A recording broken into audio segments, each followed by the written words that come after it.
So bago po tayo pumunta no, sa anong pag-uusapan natin ngayon, sino po ba dito ang mahilig sa movies? Wala masyado, no? Wala na. Alam mo, anong simula nung nagkaroon po ako ng mga anak, never na ako nakanood ng sine, no? Oo, sabi ko, di na namin kasi maiiwan eh. Sabi ko, lagay muna natin kaya sa freezer, no? Tapos ide-defrost na lang natin. Ayan. So, pero siguro naman napanood nyo itong palabas na to. No? Sino nakapanood po ng Avengers? Ayan, simula nung natapos yung Endgame, no? Endgame na nga talaga. Kasi parang wala nang masyadong, ewan ko, meron pa bang mga magandang Marvel movies ngayon? Guardians. Oo, papalag yun, papalag. Ngayon, meron ako itatanong dito. Sa mga nakapanood na ng Avengers, siyempre alam niyo yung context, no? Alam niyo yung composition ng teams. Meron ba kayong napapansing kakaiba dito sa poster? Sa mga nakanood. Tatanungin ko sa inyo, sino po ba ang leader ng Avengers? Sino ang leader ng Avengers? Captain Marvel daw. Sino yun? Sino? Captain Barbell. Iba pong palabas yun. Si Captain America. Asan dyan si Captain America? Ayun, nasa likod. Hindi nyo ba napapansin, bakit sa poster ng Avengers, si Iron Man yung nasa gitna? At siya yung pinakamalaking picture dyan. Alam nyo ba bakit? Siya ang highest paid. Alam nyo po ba? No? Hindi ako sabi sa mga bali-balita, pag pinagsama-sama mo daw yung talent fee ng mga Avengers, mas malaki pa rin yung kay Iron Man, kay Robert Downey Jr. Grabe. Bakit? Bakit? Ay, tanong nyo po sa kanya, huwag po sa akin. Suplado no? Hindi. Ngayon, yun yung point kung bakit siya yung nasa gitna, kasi siya yung highest paid. No, makikita po natin yan. Paano natin malalaman kung sino yung highest paid sa palabas? Sa billing. Oo, di ba? Pagka-cast of character, yung unang lalabas na pangalan. Siya yun. Di ba? So nakikita natin na pagka sa, may special treatment. May special treatment. Sino naman po ba dito ang mahilig manood ng basketball? Okay. Nakapanood na po ba kayo ng basketball ng live? Yan. Ang favorite player ko, si Allen Iverson, sabi ko, isa sa mga top 10 kong pangarap sa buhay is mapanood siya bago siya mag-retire. So, ang tagal na po siyang retired, so hindi na po natupad yung pangarap ko. Pero isa din sa mga nilulook up ko na players is si Kobe Bryant, no? So, yan, makikita natin, iba yung malapit ka sa, yung nasa tapat ka ng mga players, amoy na amoy mo yung pawis nila. Di ba? So pagka nagagalit sila, naririnig mo yung mga sinasabi nila. Di ba? Nakikichismis tayo, di ba? So parang ang sarap nung ganyan. Pagka meron tayong mga nakikitang tao na nakaupo dyan, sino ba yung madalas natin nakikita na nakaupo sa courtside? Mga artista. Di ba? So parang, ano yung sabi mo, kuya? Mayayaman, Mga mayayaman. Di ba? Yung iba na papalitan, naging mayayabang na napapalitan. Medyo may galit. Mga mayayabang na to. Ano ba? Mayabang ba mayaman? So, ang dami po, yan po, nakikita natin na pagka merong pera, meron talagang mga special privileges. Diba? Isa pa, ito po ang top 10 richest in the Philippines. Yan. Top 1, yung mga magkakapatid na, C. Diba? Mga anak ni Henry C. Number 2, Manny Villar. Ayan. Enrique Razon Jr. Number 3. Gokong Wei. Number 4. Yan po, imagine nyo, diba?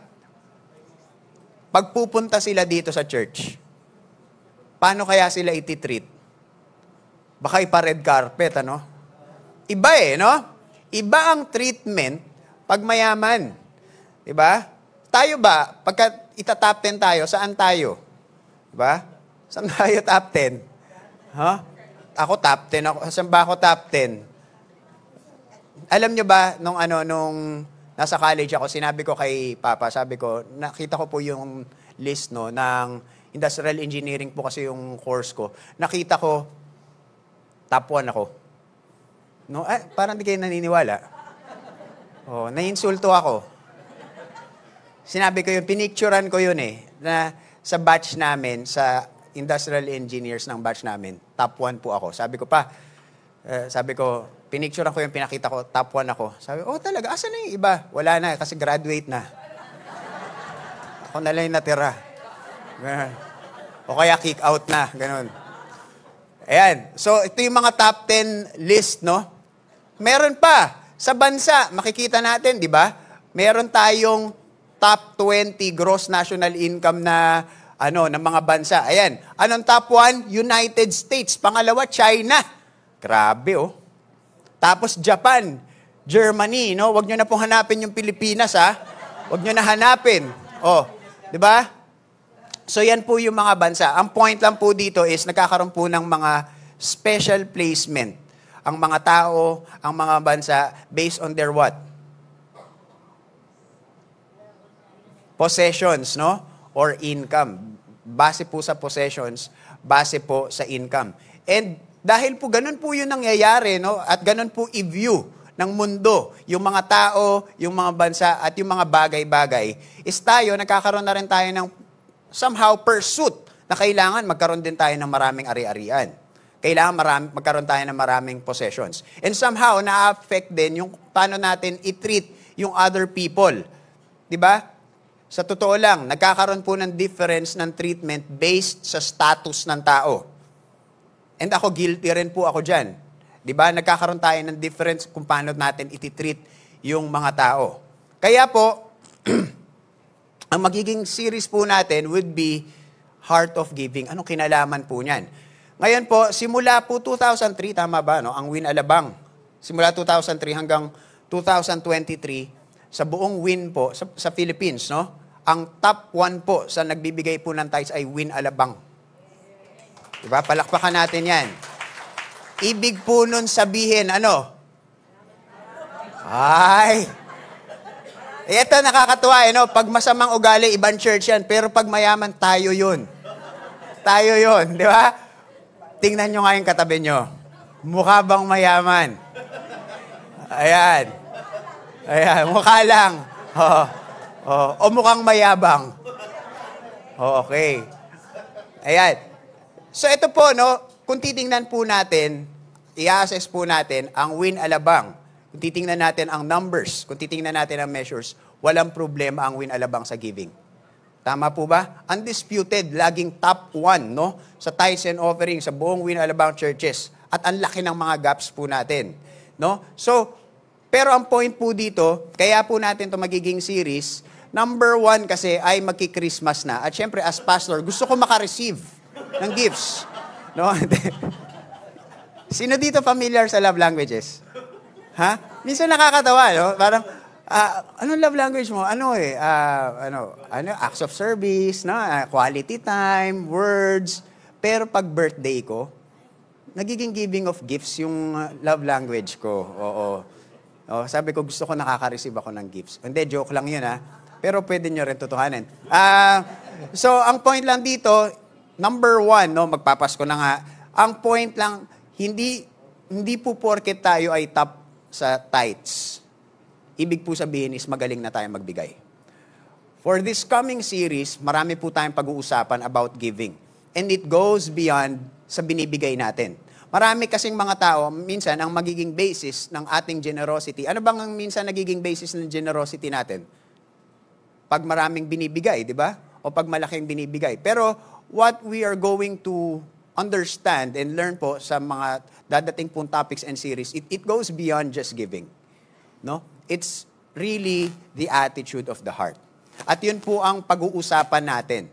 At ngayon po, sa pag-umpisa po ng ating bagong series, ito po ang gusto kong maintindihan natin. Sabay-sabay po nating basahin to. 1, 2, 3, go! Okay. One's life does not consist in the abundance of his possession. Pag sinabi pong consist, Ano po ibig sabihin yan? Hindi po nababase ang lalim, ang importansya, at ang longevity ng isang tao based sa abundance of his possession. Kasi pag tinignan po natin yung original translation ng word dyan na consist, ang ibig po niyan sabihin is yun nga, tagal, di ba? Lalim at importansya. So ang point lang po dito, ang gusto po nating maintindihan na ngayon as we start the new series is one's life does not consist in the abundance of his possession. Hindi po doon nasusukat ang lalim, no, ng buhay ng tao. Now, ito ang tanong, kung hindi dyan, saan? Okay, so yun po ang pag-uusapan natin ngayon. So let's pray. Dear Heavenly Father, we want to thank you for this time that you have given us. Thank you, Father God, for the people who are here. Thank you for bringing us here safely. And Lord, salamat po sa magandang worship. And right now, Lord God, may just be in our midst. Tago mo po ako sa iyong likuran. Again, Lord God, this message is not about the messenger, but your message. May your Holy Spirit guide me and empower me today, Lord God. And thank you, Lord God, for everything that you have done. In Jesus' name we pray. Amen. So sige, ang magiging passage po natin ay manggagaling sa passage of Luke, no? So, kung meron po tayong pinakatatandaan, ano ba ang main theme? Pag magbabasa po tayo ng Book of Luke is one of the books in the Bible that talks about Jesus. Isa po yan sa mga Gospels, no? For the people na hindi lumaki sa church at hindi Bible person, ang Luke po ay isa pong book sa Bible that talks about the life of Jesus. Si Luke ay hindi po siya original disciple ni Jesus Christ, pero ang ginawa niya is dahil gusto niyang ikwento si Jesus sa mga hindi Hudyo. Ang ginawa niya, kinuha niya yung mga sequence ng kung anong mga nangyari sa life ni Jesus, yung as chronological, as detailed as possible, tapos binigay niya yun sa mga tao. And kung meron pong theme, ang Book of Luke, manggagaling po yun sa Luke 19:10. Ang sinasabi dyan, for the Son of Man came to seek and save the lost. Kung meron po siyang gustong theme at kung saan po iikot ang buong passage ng Luke, diyan po siya iikot. So makikita po natin yung division, no, sa Book of Luke. Dalawa lang po yan. Seeking and teaching sa chapters 1 to 18. Ayan. Tapos, yan po yung division yan. Yung first part, di ba, seeking and saving the lost. Seeking and teaching. So chapters 1 to 18, makikita natin yun. And 1 to 18, divided po yan into two. First part is miracles, second part is parables. And sunod po is suffering and saving. Makikita po natin yan sa chapters 19 to 24. Ang passage po na pag-aaralan natin for today is manggagaling po sa chapter 12. Patransition po siya, no? Patransition po siya sa miracles and parables. Ang maganda po dito is nagkakaroon po siya ng teaching dito si Jesus, tapos nagtatransition na po siya sa parables. So, ito po yung babasahin nating passage, magagaling siya sa Luke 12. Ayan. So, ang nangyayari po nito is si Jesus is nasa gitna po siya ng teaching niya sa iba't ibang klase ng tao, sa mga Pharisees and sa mga disciples niya. Marami siyang mga ina-address na issue. Isa sa mga reason kung bakit si Jesus nagtuturo sa mga tao is to change their way of thinking. And in turn, that change of thinking will change their behavior. So magsa-start po tayo sa Luke 12, verse 13. Sabi dyan, someone in the crowd said to him, Teacher, tell my brother to divide the inheritance with me. Noong nakaraan, no, si Pastor MJ delivered a very powerful message. Ano po ba yung message niya? All about? Oh, di ba? Yung rich young ruler. Di ba? So, ang nangyari, merong nagtanong. Laging ganun, no? May nagtatanong kay Jesus, tapos laging yung sagot ni Jesus, out of this world. Laging ganun. Sabi ko, pagka nakakabasa tayo ng mga ganyan, sabi ko, ano na naman kayang isasagot ni Jesus dito? So sabi dyan, meron, no? Someone in the crowd said to him, Teacher, tell my brother to divide the inheritance. Sino po ba dito nakapaglaro na ng patintero? Yan. Nakikita na yung mga edad natin dito, no? Oo. So, ako hindi po ako nakapaglaro niya, no? Naikwento lang sa akin, no? Na meron daw palang mga guhit-guhit sa kalsada, tapos hindi. Anyway, nagkakaroon kami dati, mga tawag dyan street games kasi wala pa ng mga mobile games eh. So yung mga bata before, no, ang laro nila sa labas. Kaya mas maganda kasi pinapawisan, di ba? Tapos mas nalalaman mo, mas nakakabasa ng mga non-verbals yung mga bata noon. Kasi alam mong nagagalit, pero hindi niya sinasabi. Nakikita mo sa mukha niya pag napipikon siya, di ba? Natututo sila magbasa ng mga non-verbals. So, yun yung nangyayari before. And maraming times, no, pagka nagkakaroon ng problema, ang daming mga kumukuha ng arbiter. No? Sino dito yung may mga kalaro na pagka ayaw patalo, tawagin yung nanay? Nakakainis yung ganun eh, no? Wala na, tinawag na yung nanay eh. Di ba? Wala na. O sige na, taya na ako. Naabot mo na. Kahit lagpas ka sa linya. Mga ganyan, di ba? Kasi nangyayari po yan, no? Parang ganito yung nangyayari dito. Nagtatawag na ng arbiter. Hindi ko alam kung ano po nangyayari. Pero sabi ng mga Bible scholars is, normally kasi merong inheritance po na binibigay ang tatay sa kanyang mga anak. Madalas nun, ang sino nakakakuha nun? Panganay. Di ba? Yung mga panganay ang nakakakuha nun. So, ang sabi ng mga Bible scholars, di ba, hindi daw panganay ito. Tapos gusto niya na hatian siya, ayaw siya hatian eh. Ayan, di ba? So, sabi niya, teacher, sabihin mo naman sa kapatid ko, divide naman yung inheritance with me. So, but, sabi ni Jesus, he said to him, si Jesus, man, who made me a judge or arbitrator over you? Ayan. No? Ginawa nyo na akong teacher, ginawa nyo na akong manggagamot, ngayon gagawin nyo pa akong judge. Sabi ni Jesus. So bakit nyo ba ako, sabi niya, hindi nyo ako para gawin ng judge. Tapos bigla may sinabi si Jesus, hindi ko alam, no, parang ganito yan, no.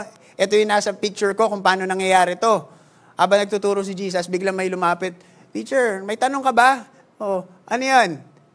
Pasabi naman po sa kapatid ko, pakihatian kami ng nako, ginawa niyo pa akong judge, no? Tapos biglang tumingin siya sa mga tao. Ito yung sinabi niya. And he said to them, take care and be on your guard against all covetousness.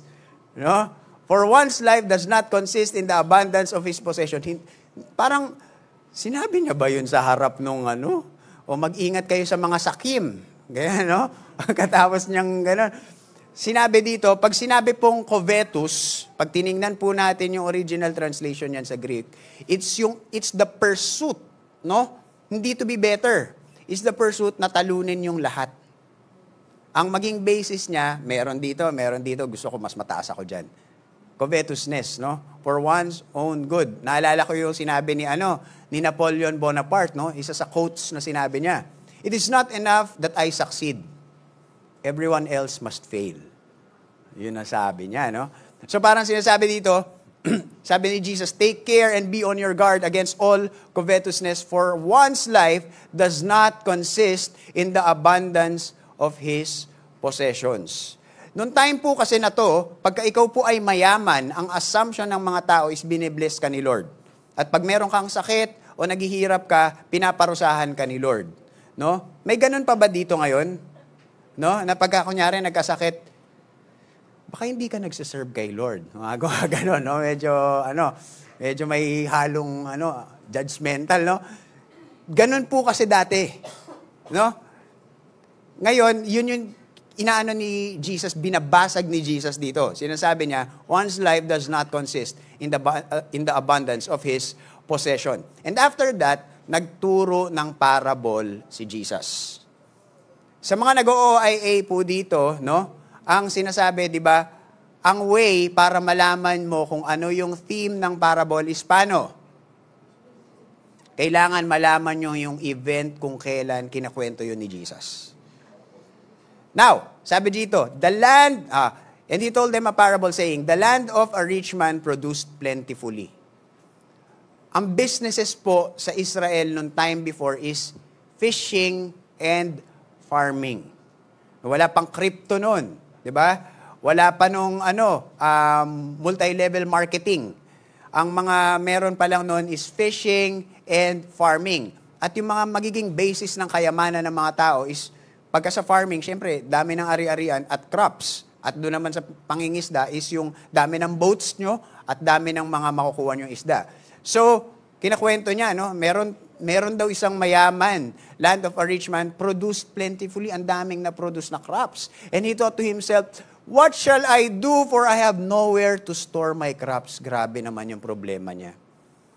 Meron kayong kunyari, no? Small group. Tapos first time lang kayo. Ano ba yung mga struggle, ano ba challenges nyo in life? Tapos may nagtaas, no? Ako po, challenge po kasi ako, wala na po akong paglagyan ng pera ko. Di ba? Sarap sa bunutan no? Napupunit na po yung pera kasi ginawa naming table, natapunan ng kape. Kasi wala po paglagyan Di ba? Grabe, no? So parang ganun yung nangyayari dito. Parang, ay nako, ang dami ko naman problema. Saan ko kaya ilalagay yung dami ng crops ko? No? So sabi dyan, and he said, I will do this. I will tear down my barns and build larger ones, and there I will store all my grain and goods. So sabi niya, hindi. Sige, alam ko na gagawin ko. Gagawin ko, sirain ko lahat ng mga barns ko. I will build new ones, larger ones, para meron na akong mapapaglagyan ng mga ari-arian ko. Hindi ko na siya problema. Yan, grabe, ang ganda naman ang problema niya, no? So, and I will say to my soul, soul, you have ample goods laid up for many years. Relax, eat, drink, and be merry. Nagtrabaho siya, tapos dumami siya ng mga ari-arian, tapos sabi niya, ang dami kong naupundar. Pwede na ako mag-relax. Eat, drink. Meron ba ditong mga may ganyan na goal? No? Ako, aminin ko, nagkaroon po ako ng ganyang goal. No? Pag tinatanong ako, grabe, wala ka ng oras socialize. Gusto ko kasi pag 50, kuya-kuy na ako Aminin ko, no? Na parang gusto ko work ngayon. Tapos 50 onwards, bakasyon. No? So parang merong motivation, may drive para sa future. Masama po ba yun? Ha? Hindi. Sabi nyo, hindi. Hindi yun masama. Saan nagiging masama?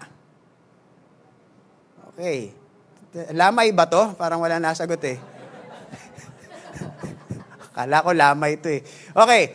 So, sabi sa susunod na verse, but God said to him, fool. Hindi ko alam kung ano to sa Tagalog, no? So, this night, your soul is required of you. And the things you have prepared, whose will they be? Diba, no? Parang nagpakapagod tayo, tapos parang sasabihin ni God, hindi ko alam kung anong Tagalog, ungas, ganun, sabi niya, no? Hangal! Ayan, hangal pala, hangal. Itong gabing to, huli mo na, no? Tapos yung mga pinagpaguran mo, saan sila pupunta? Mapupunta siya dun sa isang tao na hindi naman niya pinagpaguran yun. Ang nakakalungkot po kasi dito, ang medium natin or ang means natin para ma-celebrate natin or ma-enjoy natin yung mga pinaghirapan natin is through what? Through time and life. Time and life is something we cannot control.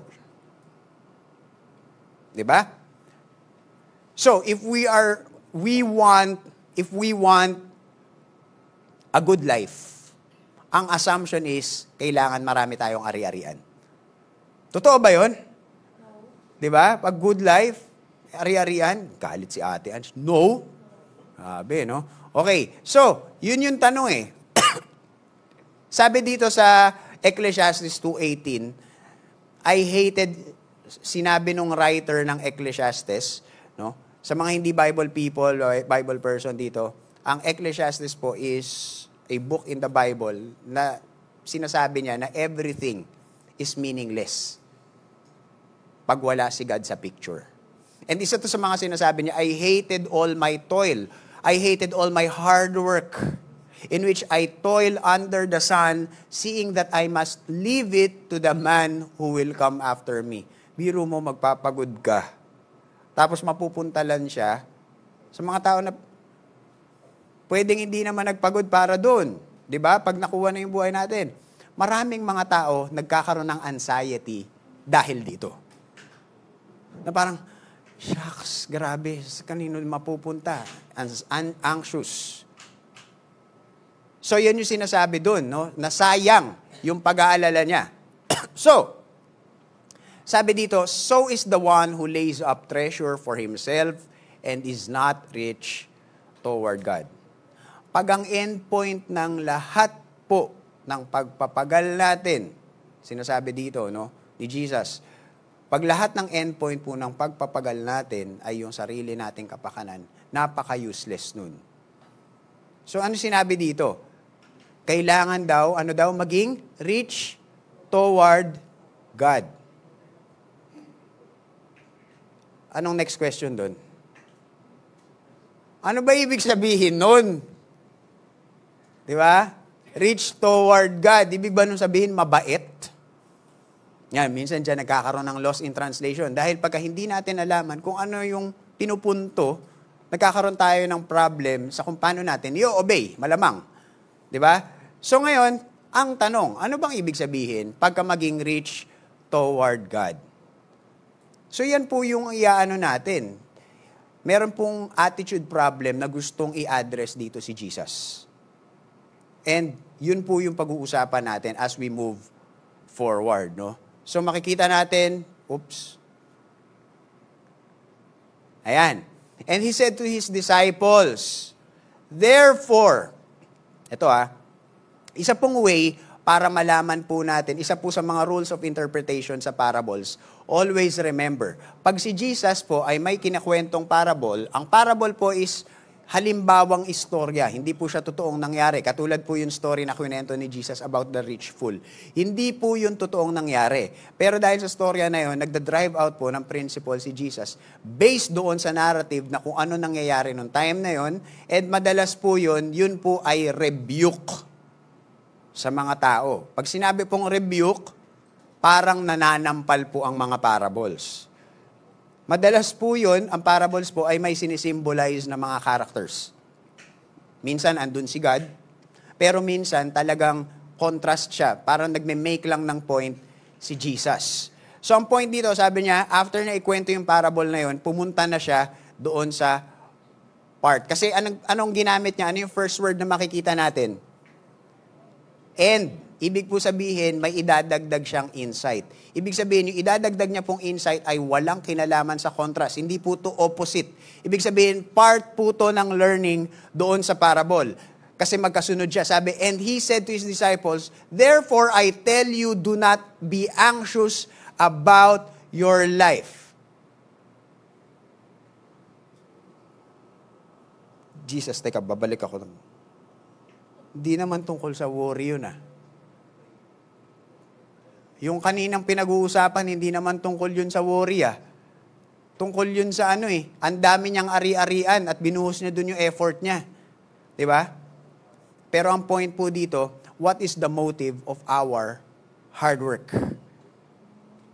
Marami po sa atin, marami po akong kilala, na ang nagiging drive ng hard work is fear. Nagtatrabaho ako kasi natatakot ako ng walang pera. And marami akong mga nakilala, marami po akong mga na-meet na tao na pag wala silang hawak na pera, napapraning sila. Nagagalit sila, bad mood sila. Meron kayong mga na-meet na ganong mga tao? Meron kayong mga na-meet na ganong tao? Parang, may mga tumatawa Di ba? Wala na naman pera yan. Bakit? Init na naman ang ulo. Di ba? Maraming mga ganon, di ba? Na ang nagiging purpose kung bakit nag-work hard, nagda-drive, meron drive in life, ang nagiging motivation nila, ayaw nila ng wala. Ngayon, mas malakas po yung drive na yon sa mga lalaki. Kasi innate po sa mga lalaki na gusto nilang mag-provide for their families. So pag minsan merong mga lalaki na magkakaroon ng ganon, ito walang mayamang lalaki. Ang ibig po nun sabihin, sa utak ng lalaki, wala siyang enough na pera. Lagi siyang, based po to sa research na ginawa, Pero, it doesn't mean excuse tayo doon. Pero ang point lang po dito, marami po tayong mga nakikita na tao na ang nagiging drive nila kung bakit sila gusto magkaroon ng kung bakit gusto nila magkaroon ng pera kasi natatakot sila pag wala. Ang nakakatakot lang dito, pag tayo po yung mga tao na ayaw nating pumunta sa sitwasyon na wala tayong hawak na pera, lagi kang dadalhin ni Lord dun. Paulit-ulit. No? Kasi kay Lord, tandaan nyo po wala pong mistakes. Only lessons. At habang umuulit yung lessons, pasakit ng pasakit, pabigat ng pabigat yung lesson. So, sabi dito, do not be anxious. Ano po, sa other English Bible translation po, ang word po na ginagamit nila, do not worry. Do not worry about your life. So ito, meron po ako yung tatanong sa inyo. Nagkaroon na kayo ng kaklase. Ako ito nagkaroon ako ng kaklase, naging kagrupo ko sa thesis, no? Wala siyang ka-worry-worry sa life. Huy, bukas na yung deadline, okay lang yun. Tara, fishball. Fishball tayo, tol. May ganun kayong groupmate, no? Yung parang, uy, bukas na walang. Okay lang yan. Tol, meron dun masarap na fishball, maanghang. Yun pa yung concern niya, no? Yung fishball na masarap. Ano pa, bukas na yung submission, meron ako naging ganun kaklase, nagpunta kami, nag-overnight kami. Naaalala ko yun, no? Thesis namin, bukas na yung submission. Ang daming ka-chat sa Yahoo Messenger. Nalalaman na yung edad natin, no? Naalala niyo yung Yahoo Messenger? Yes. Buzz, di ba? Yahoo Messenger. Ang daming ka-chat, no? Dati, para naisip ko, ay, siguro gina-apply niya yung Bible. Hindi siya nag-worry. Meron kaya nakakitang ganon? Yung wala pa rin siyang trabaho, no? Parang mga, tagal nang walang trabaho, Okay lang yun. Si Lord bahala. Ganon, no? Pero kaya mga naminta ganon, di ba? Sarap sikuhin no? Yun ba yung sinasabi dito? Do not worry. Alam nyo po, ang original translation po ng word anxious is to divide the mind. To divide the mind. Ibig sabihin, meron tayong dapat na pinoproblema, pero hindi natin maproblema kasi meron nagte-take up ng space ng isip natin. No? So, eto, tandaan po natin, meron 2 types of stress. Sino dito ang na-stress na? Yan. Tingnan nyo nga yung katabi nyo, nakaka-stress ba? Hindi. Okay. Di ba nakwento ko na, di ba, meron 2 klase ng stress. Yung acute stress, pati chronic stress. Yung acute stress, kahit na stress ka, cute ka pa rin. Di ba? Hindi. Yung acute stress is also known as short-term stress. Yung chronic stress is defined as long-term stress. Alam nyo po ba na hindi lang nagkakaroon ng stress sa mind, nagkakaroon din ng stress sa body. Every time we do workout, we apply stress. We apply strain sa body natin. A little amount of stress is good. Kasi nagkikreate po yun ng growth. Pinapalakas niya yung katawan natin, pinapalakas niya yung isip natin. Ano ang masama? Chronic stress. Yung magdamag mong iniisip yung problema mo. Ano ba ang example ng mga acute stress? Ito yung biglang maipapagawa sa atin yung boss natin o kaya sa mga merong mga negosyo, meron tayong mga magiging kailangan gawin in our business na decision making na never pa natin na-experience before, but we have to move. We have to act. At gagawin natin yun, no? So, tayo parang nakaka-stress yun. Bakit siya nakaka-stress? Kasi hindi tayo sanay. Pero pagka nag-act tayo doon, nakatulong tayo doon sa process ng brain natin, learning. Na pag mangyari ulit yun, alam na ng brain natin kung paano mag-maneuver ng solutions. Yun yung good kind of stress. Yun yung good kind of worry. So merong mga worry na gano'n, na okay lang mag-worry. Di ba? Kunyari, di ba parang hindi pa nakakapag-aral, hindi pa nakakapag-enroll yung anak ko. Yung mga ganong worry, okay lang yun. Siyempre kailangan naman natin, bukas na yung deadline nung submission, di ba? Saka ka na muna mag-fishball. Di ba? So, yun yung mga acute stress. Pero yung chronic stress, yung wala ka nang magagawa, pero pinoproblema mo. inubos na yung oras, kakaproblema. Tapos anong nangyari, nakastuck ka lang. Stuck ka lang doon. Na as if, pag nagkakaroon tayo ng oras para problemahin yung bagay, nagkakaroon tayo ng assumption that we are moving forward. But we are not. Diba? So, naalala ko po, nagkaroon po kami tinuruan po kami ng tamang way of coaching. Marami kasing, nung bago po ako mag-attend ng classes, ng coaching classes, ang assumption ko about coaching, ang coaching is nagtuturo. Kasi coach nga eh. Kasi yung coach ko, turo ng turo sa akin, di ba? Sino nung sabi sa'yo mag-stress ka? Di ba? So, turo. Pero ang nalaman ko po, ang coaching pala, ay hindi pala siya turo. Ang sinasabi, ang coaching, kung titingnan po natin yung standards ng kung ano yung professional coaching, is more of having a thinking partner. Sa inyo, sa coachee manggagaling ang goal, at sa kanya din manggagaling yung paano mo gagawin yung solutions. Pero, thinking partner ka, nagbabatuhan kayo ng options. Isa po sa mga tinuro sa amin na kailangan namin matandaan, if ever we are undergoing a coaching session, kailangan namin tandaan, isipin namin habang nagpo-progress yung coaching, saan ba napupunta yung usapan? Nasa problema ba? O nasa solusyon? So, laging ganun yung iniisip namin. Ito kasi yung problem namin, coach kasi ganito, ganyan. Sige, anong nangyayari sa problem? O ano nafe-feel mo? Bakit siya problema? Saan ba napupunta yung discussion? Mas bumababad ba tayo sa problema? Doon sa limitations? Or are we bumababad tayo doon sa creation? Sa tapos ang sinasabi sa amin, kailangan mong mag-shift doon. Kailangan mong mag-shift doon sa question, using the question na, ano ba yung preferred mong situation dapat? I-move mo yung problem to the solution. Bakit ko po yung kinakwento? Kasi ang point dito is, pag tayo po masyado tayong nagde-dwell sa mga negativity, di ba? Pag lagi na lang yung mga tao na parang, wala akong pera eh. Di ba? Bad trip ako, wala akong pera eh. Pag laging nandun po yung perspective natin, if that is what we choose to see, that is all we will see. No?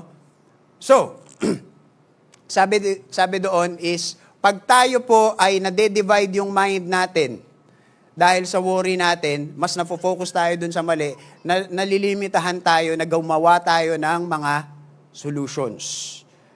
Nalilimitahan tayo na magtanong kay God sa kung ano yung dapat nating gawin. Naalala ko po, nung nagkaroon po ng training before dito, yung midweek training, nagturo po si Brother Jet ng topic, and topic niya is about decision fatigue. No? Decision fatigue. Alam niyo ba yung decision fatigue? Sino dito yung maraming mga hinahandle na grupo? Kunyari, leader siya ng maraming organization, non-profit organization. Sino dito yung mga maraming nililid? Siyempre nakakaya, baka sabihin, yabang. O sige, wag niyo ng taas. No? Meron po tayong tinatawag na decision fatigue. Sabi, andito ba si Jet? Ayun. Kung hindi ako nagkakamali, di ba merong average of 3,000 na decisions a day. O, meron daw 3,000 na decisions a day ang isang tao. At minsan nakakapagod po yun. Dati, nung wala pa akong ginagawa sa buhay, nung estudyante pa lang ako, ang lakas ng memory ko. Sobrang lakas ng memory ko. Naalala ko yung mga noon, naalala ko yung mga sama ng loob na ginawa sa akin, yung iniwan niya ako, naalala ko. No? Ang dami ko naaalala. Ang lakas ng memory ko. Pero nung dumating yung time na ang dami ko ng decision making na ginagawa, yung memory humihina.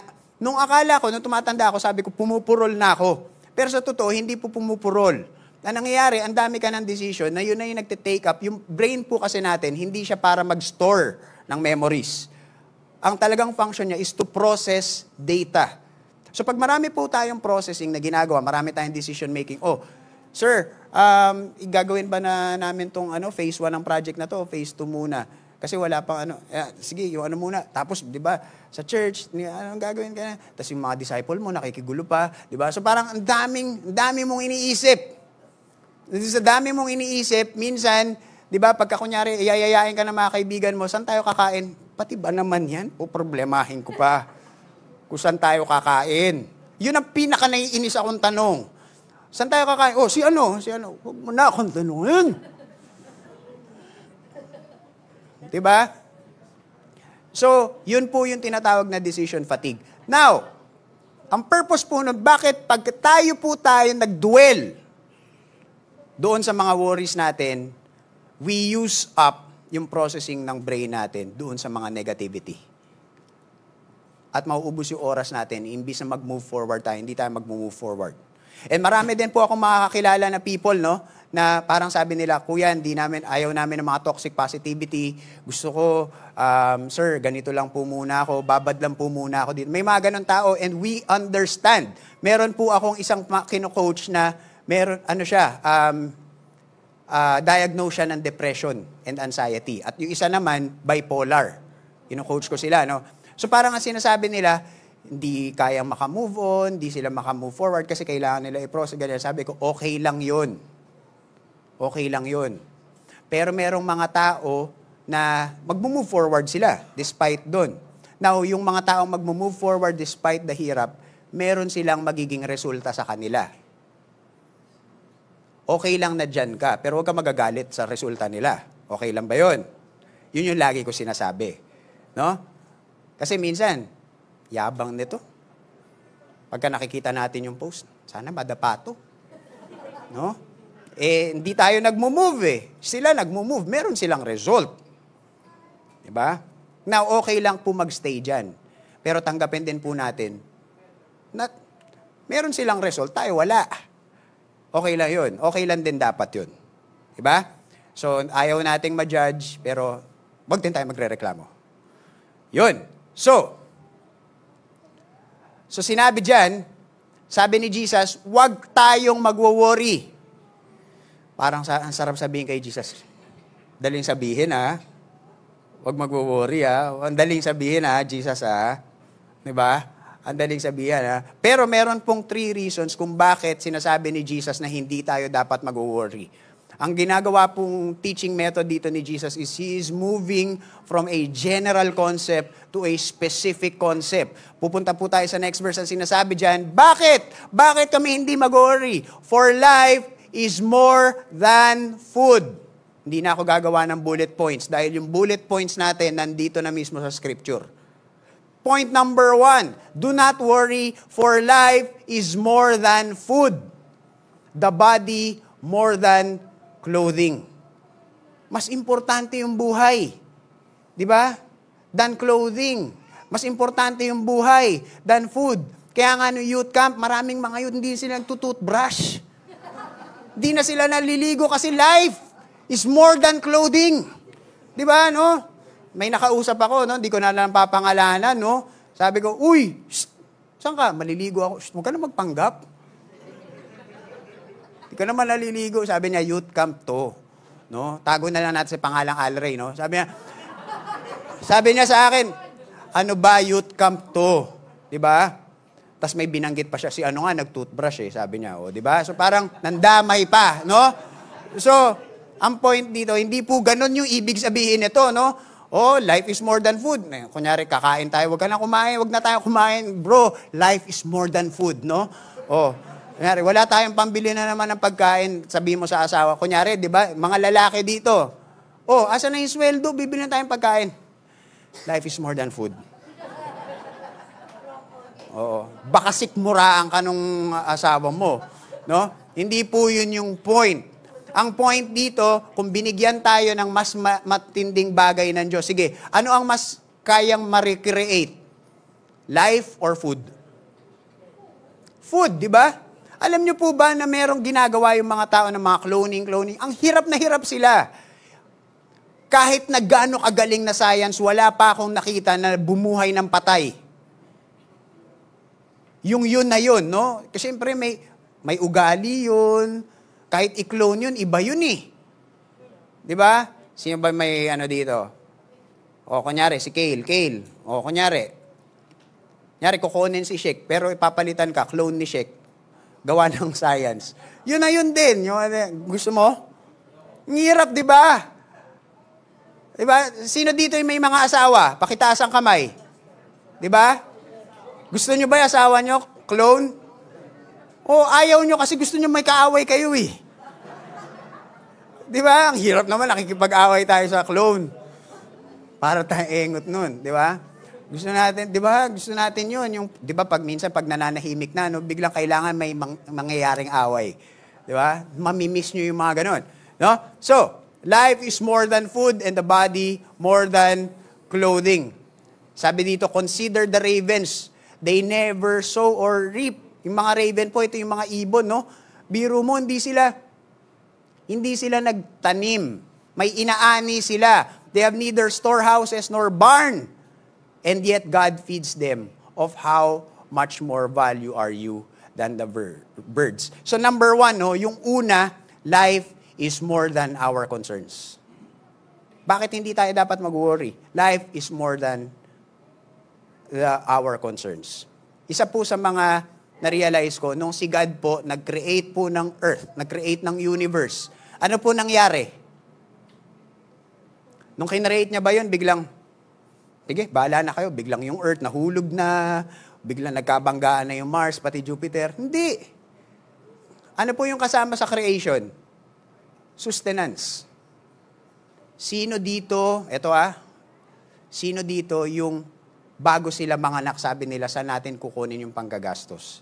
Pero nung nagkaanak na, di ba, nag-provide si Lord, kaya dinamihan na din yung anak. Di ba?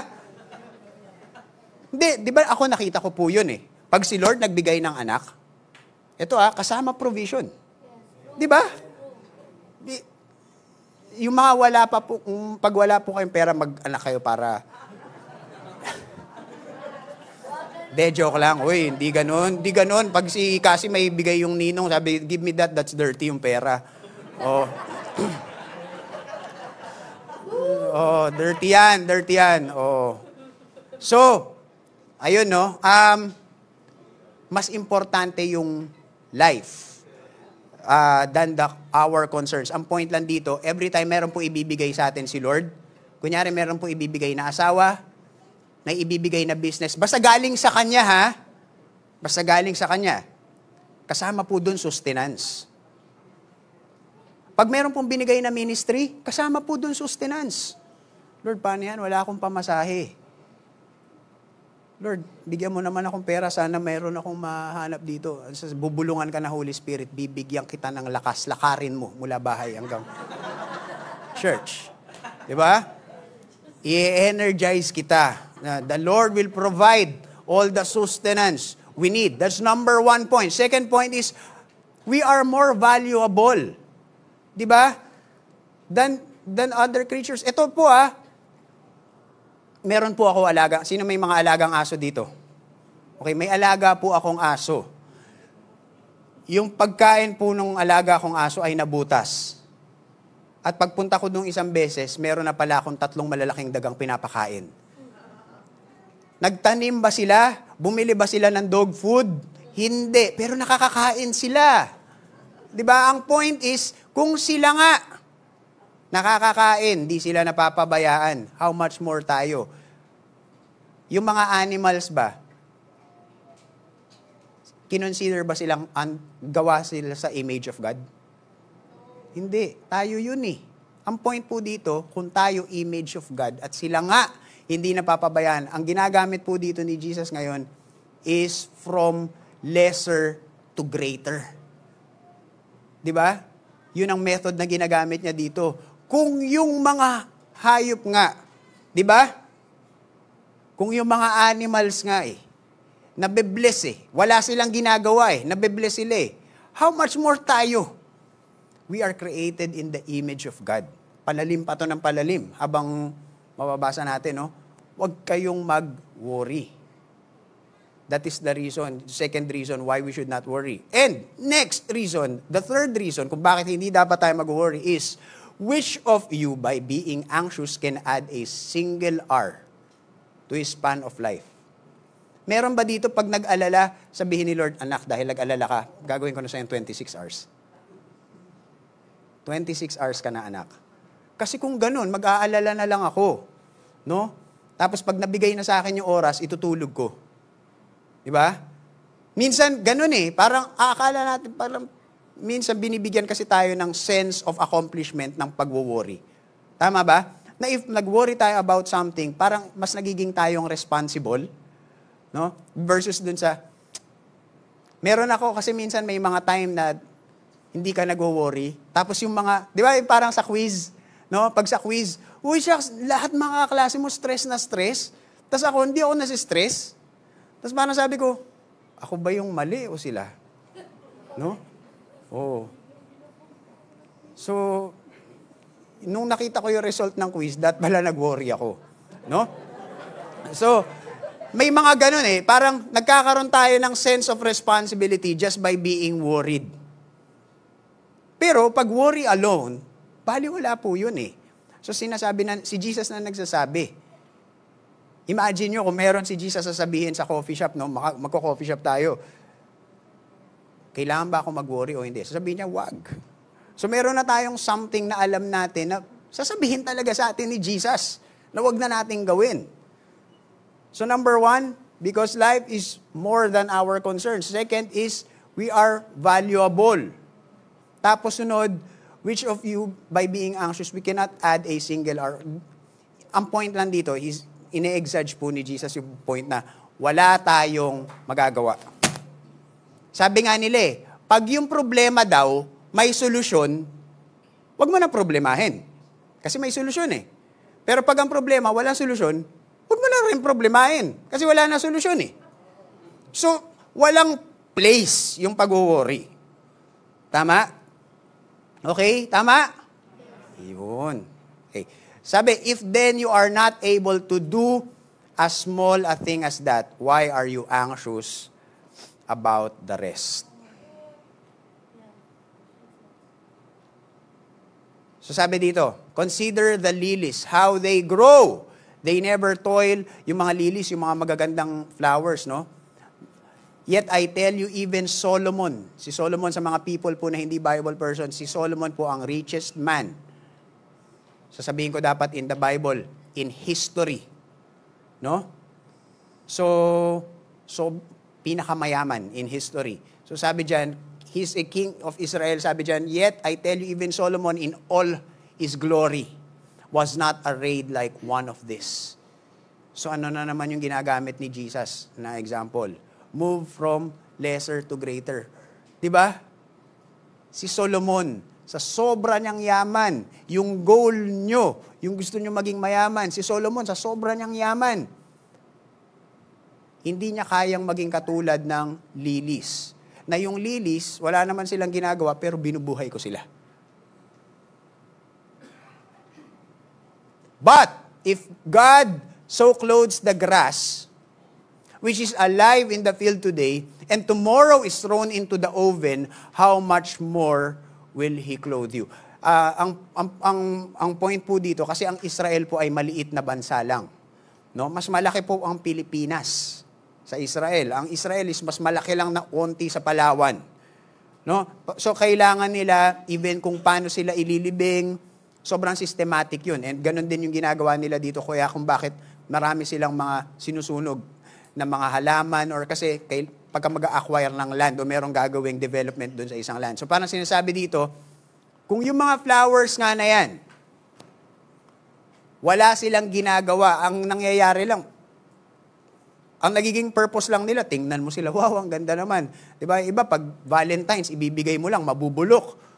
Yun lang yung purpose nga eh. Ng mga flowers eh. Para makita mo lang, ang ganda nila. Tayo, lahat po ng dito ngayon, meron pong purpose si God. Each and every one of you. Pwedeng hindi natin yung papaniwalaan because meron tayong mga naging lies na narinig dati na hindi ako magaling eh. May problema sa akin eh. Pero ito po ang kailangan natin paniwalaan. Those are all lies. Lahat po tayo is merong purpose na pinapagawa si Lord. Lahat. At yung purpose po na gagawin po natin, specifically, is something na hindi magagawa ng iba. So, ang point po dito, kung yung mga flowers, yung mga halaman, na hindi pagdating sa purpose, they will not surpass you. At yun lang ang nagiging ginagawa sa kanila, pero napapangalagaan sila ng Diyos. How much more tayo? Sabi dyan, O you of little faith. So sabi dyan, and do not seek what you are to eat and what you are to drink, nor be worked. Okay, clarification lang ha. Kasi baka pag uwi nyo, lahat mag-resign, no? Sa trabaho. Wag na daw pala magtrabaho, sabi ni pastor. Sabi, ayan, no? Wag na daw mag-seek. Wag na daw umanap ng kakainin, no? Si Lord na lang bahala, may mahuhulog ditong cake. Ganon. Namili ka pa, no? Cake. No? May mahuhulog ditong lechon. Yan. Biglang nagsipag-resign, no? Yung pasin tinuturo ni pastor, hindi po yun yung tinuturo, no? Kasi sinabi po dito sa 1 Thessalonians 4:11-12, make it your goal to live a quiet life, minding your own business, and working with your hands, just as we instructed you before. Sinasabi ni Apostle Paul, mag-work kayo ng maayos. No? This is a letter sa Thessalonian church. Then people who are not believers will respect the way you live, and you will not need to depend on others. Kasi pag maayos yung trabaho natin, hindi natin kailangan umasa sa iba. No? Yung hirap kasi yung pagka nasa mercy ka ng ibang tao pag sa kung paano ka mag-move forward in life. So parang sinasabi dito, hindi, mag-work hard kayo. Para, even sa mga unbelievers, magiging testimony kayo. Dahil hindi kayo abala sa kanila. No? So ang point po dito, yung sinasabi di ba ni Jesus, hindi po yun yung point na, wag pala tayong magtrabaho. Wag na pala tayong maghanap ng pagkain. Hindi po yun yung point. Magtrabaho tayo. Pero, ano yung reason kung bakit tayo magtatrabaho? Kasi nga, yun nga, maraming nagtatrabaho dahil driven sila ng pag wala silang pera, natatakot sila. Diba? Tingnan nyo po yung mga katabi nyo. Bad trip ba yan pag walang pera?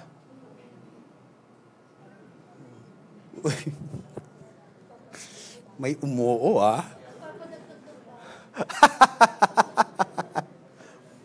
Okay. Kasi mali po yung process.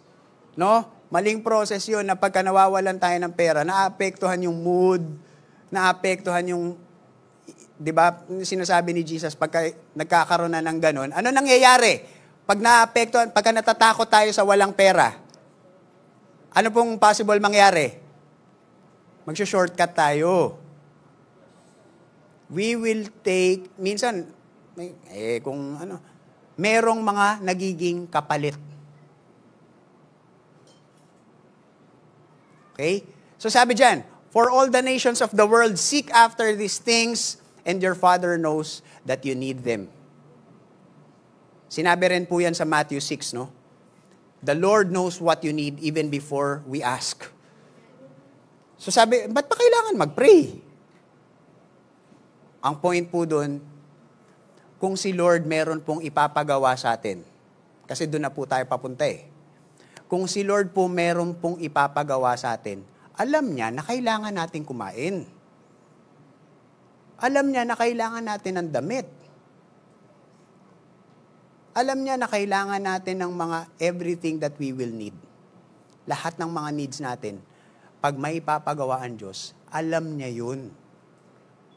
Hindi naman si Lord yung, nak, maglingkod ka para sa akin. Lord, paano yung kakainin ko? Nak, problema ko pa ba yun? Wala po akong nakita na nag-serve kay God na napabayaan yung pamilya. Yung totoong serve, ha? Wala po akong nakitang fully nag-serve kay God at napabayaan yung pamilya. No? Isa pong story, no? Nung kinasal po kami ni Eunice, nagpunta kami Boracay. Kasama namin yung family niya. Nung first time ko kasing pumunta ng Boracay, nung honeymoon namin, nagulat lang ako sa buhangin. Sabi ko, parang pulburon. No? Tapos nagpunta na lang ako sa hotel, nanood lang ako na NBA. Hindi talaga ako lumabas-labas, no? Pero nung kasama namin yung family niya, yun, nag-snorkeling kami, dahil mga ginawa. Tapos, habang nasa boat kami, maandar yung boat namin sa sunset. Sabi ko nun naalala ko, sabi ko sa sarili ko, sana kasama ko yung family ko na ginagawa namin to. Tapos, habang nalulungkot ako kasi hindi ko sila kasama nun, inisip ko sa sarili ko, sige nga, i-rate mo yung level of happiness from 1 to 10. Nasaan? Yung level ng happiness, sabi ko sa sarili ko, kausap ko yung sarili ko nito, pero hindi ako buang, okay? So, kausap ko yung sarili ko, sige nga, i-rate mo yung happiness mo ngayon, 1 to 10. Nasa 5, 6. Okay?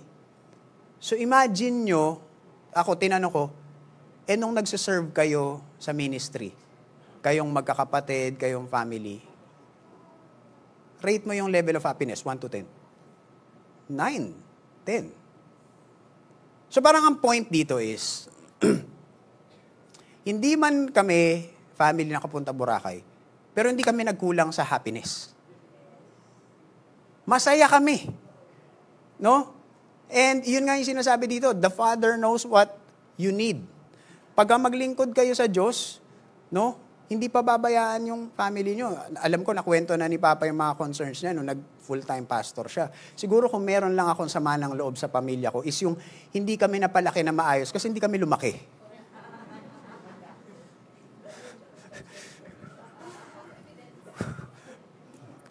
Yung mga tumawa lang yung matatalino. Uy, biglang tumatawa kayo, ha? Okay, so, ang point dito is,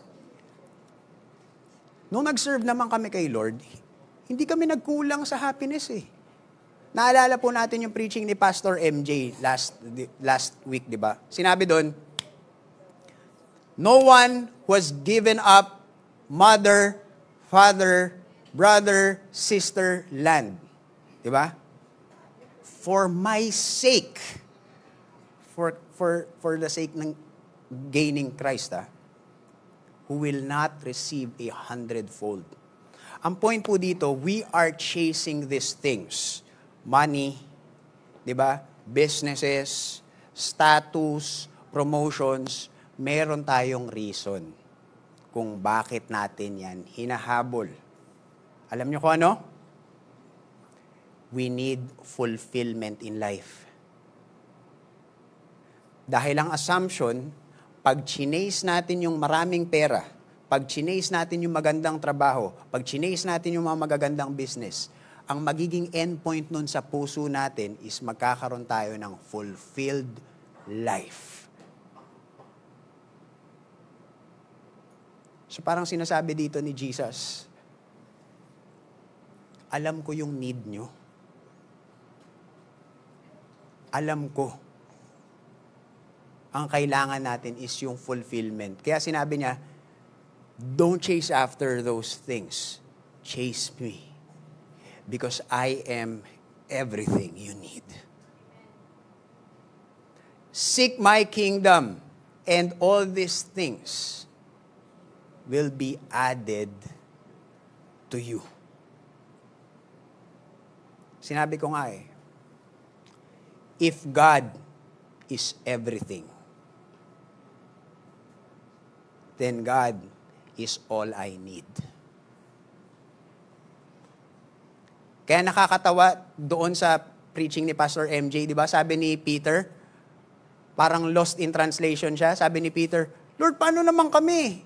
We have left everything to follow you. Parang, sabi ni, kung ako si Jesus, bakit? Sino ba ako? Bakit mo pinagyayabang na give up mo yun lahat? Ba't sino ba ako? Di ba? Parang sinasabi mo, ginibab ko nga tong kariton para sa Ferrari, Lord paano naman kami? Mali ka ng logic. Sino ba yung tinatapon mo? Sino ba yung kinukuha mo? Magkakaroon lang tayo ng ganong perspective pag si Jesus ang nagiging means to an end natin. Pag ang point natin para makuha yung gusto natin ay si Jesus.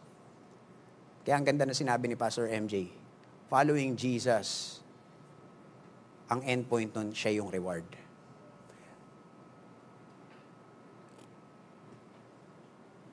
Ito ang tanong. If we seek God, anong benefit nun? Kailangan pinag-uusapan to sa mga churches eh. Hindi ako pwedeng tumayo dito at sabihin ko lang sa inyo, guys, isik natin si God. Bakit? Masaya ba dyan? Sabi sa Bible eh. Pag natatapos doon, walang relevance po yun eh. Sabi sa Bible, isik natin si God. So, seek natin si God. Gusto niyo po ba ng ganong explanation? Sabihin ko po sa inyo kung bakit, no? Pagka po tayo, masyado tayong nagwo-worry about getting finances, about getting jobs, about getting projects, about getting the status. At dahil nagwo-worry tayo, nasa-shortcut natin at hindi na tayo nakakasunod, hindi na tayo nakakaupo, mag-pause at sabihin, Lord, ano ba yung pinapagawa mo? Ano ba yung steps na gusto mong gawin ko? Pag hindi na tayo nakakaganon dahil nagwo-worry tayo at nagiging drive natin to work is natatakot tayo na walang pera, we miss the process. At pag nami-miss natin yung process, always remember na ang mangyayari po sa process natin ay makukuha natin yung gusto natin pero laging may kapalit na maganda. There will be a cost. Nakuha natin yung promotion, pero napabayaan natin yung influence natin sa tao. Meron naman, nakuha natin yung relationship na gusto natin. Diba? Pero nasira naman tayo sa leadership. Meron naman, nakuha natin yung gusto nating trabaho, pero nasira yung mga relasyon natin sa mga importanteng tao. It's not worth it. If we're going to get something good, tapos ang kapalit is something good, sayang. Now, anong reason kung bakit kailangan natin i-seek si God? Because kay God, there is no trade-offs. The blessing of the Lord makes a person rich, and He adds no sorrow with it. Hindi pwedeng makakakuha ka ng pera pero wala kang peace. Hindi pwedeng makakakuha tayo ng relationship pero sira yung other relationships natin. May trade-off. Nakuha natin tong project na to, napabayaan mo yung ministry mo.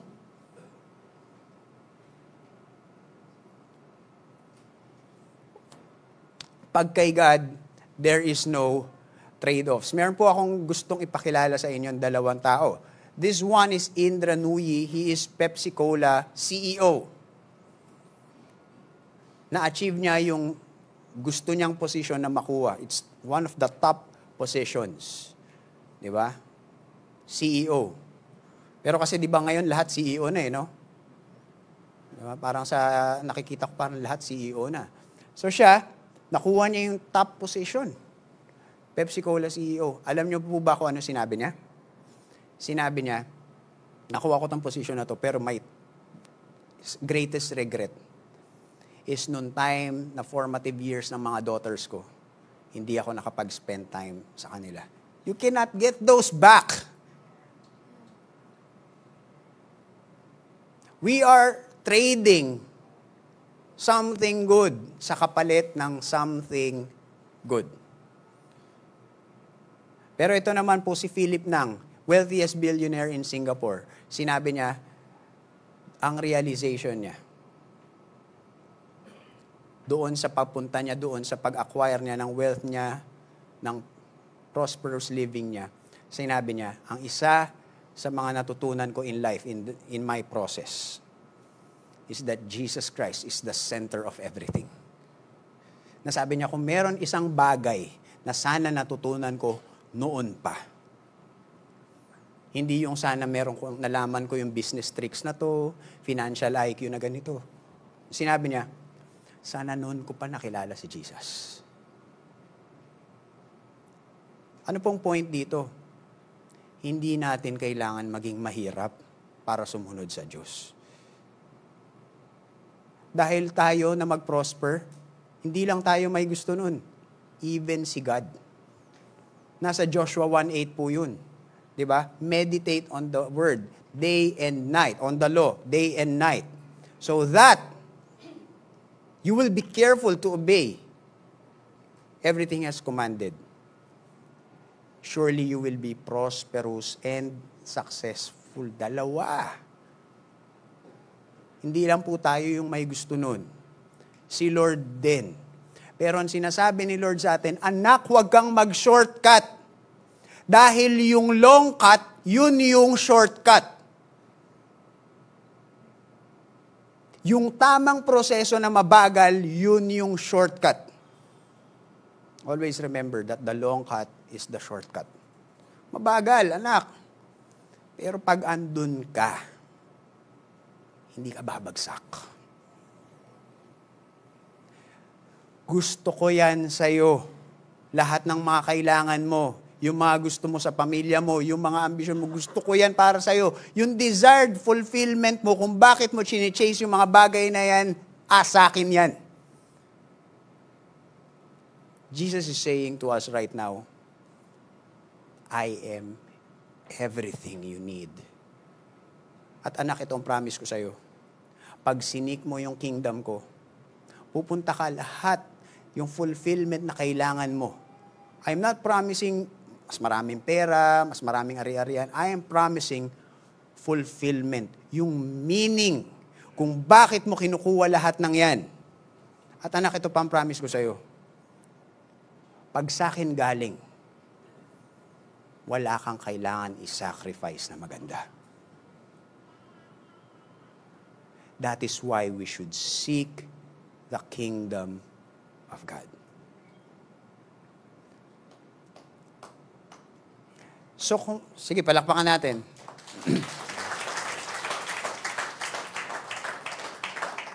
Good things from God have no hidden costs or no bad trade-offs. Ngayon, ang tanong po natin is, paano natin malalaman kung we are seeking God? Makikita po natin yung transition, no, ng sinasabi ni Jesus. Nung una, sinabi niya, huwag kayong masyadong magbigay ng effort doon sa material things kasi hindi mo yun madadala. Tapos, nag-transition si Jesus doon sa do not worry. Ang ganda po ng ending nito. Jesus, ba't kailangan mo bang ayusin yung perspective namin? Natanggalin yung goal namin, yung pursuit namin sa possessions, sa material things. Bakit mo tinatanggal yung pag-iisip namin sa worry? Sinabi dito ni Jesus, di ba? Because where your treasure is, there will your heart be also. Ang way po para malaman natin kung nasa Lord talaga tayo ay hindi tingnan kung gaano kadalas tayo magbasa ng Bible. Kasi kahit magbasa lang tayo mag-devo lang tayo ng mag-devo, pero hindi naman natin na-apply, baliwala. If we want to know kung si God ang priority ng buhay natin, check your financial account. Ano ba yung pinagagastusan ko? Saan ba pumupunta? Jesus, bakit mo kami tinatanggal doon sa worry? Bakit tinatanggal mo yung pursuit namin sa material things? Para ba yung pera ibibigay namin sa church? Para lalo lumakas si Win Alabang? Hindi. Sabi ni Jesus, hindi ko kasi kailangan ng pera eh. I want your heart.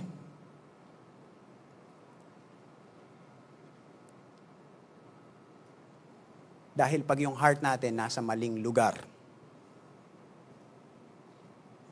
magkakaroon tayo ng problema on how we are going to go to our goals. So as we end this first topic, ito po yung magiging driving force ng ating mga next topics. The Lord is not about giving, nabigyan natin siya. Dahil hindi kailangan ng Diyos niyan. Diba? Hindi kailangan, Lord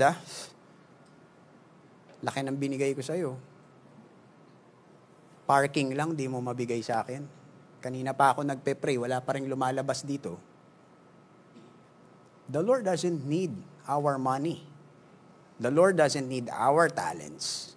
The Lord doesn't need our skills. Diba? Kung meron mang reason kung bakit si Jesus sinasabi niya na kailangan tanggalin natin yung mga worries natin sa ating finances. Yung pag-worry natin sa pagka nawawalan tayo. At yung drive natin na mag-push doon sa material things. Dahil tinatanggal ni Lord yung mga magiging balakid. Because if we are going to do that, our hearts will miss the heart of God.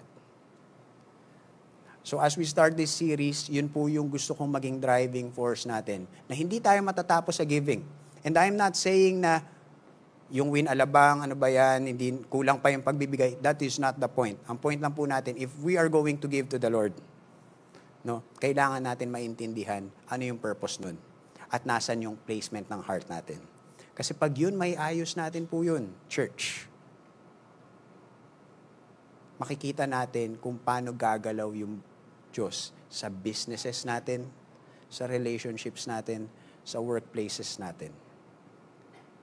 If we only trust God. Okay, let's pray. Dear Heavenly Father, we want to thank you for this time that you have given us. Lord, thank you that at the start of the series, clear sa amin na it's not about just giving. It has nothing to do with the amount. It is not even nothing to do kung nagbibigay kami o hindi. But it is everything to do with our motives. Ano ba yung reason kung bakit kami nagbibigay? And Lord God, we know na kung meron kang mga perspective na kailangan ayusin sa aming pursuits, sa aming mga gusto, is because gusto mong ayusin yung aming drive. Gusto mong ayusin yung motive namin. Because at the end of the day, Lord God, pag maayos ang motive namin, it is you ang magiging purpose, ang magiging bagay na isisik namin. At pag ikaw ang sinisik namin, Lord God, all good things, walang magiging trade-offs. And we want that, Lord God. We want that. Lord, we know na kung meron kang mga kailangan sabihin sa amin about our giving, it goes beyond everything. But you are just after our hearts. Lord, as the series progresses, Lord God, ikaw po ang tumulong sa amin na makuha mo yung puso namin sa aming pagbibigay. Help us, Lord God, not just to be a generous church, but a church, Lord God, na yung heart ay nasa iyo. Thank you, Father God, for this message. In Jesus' name we pray. Amen.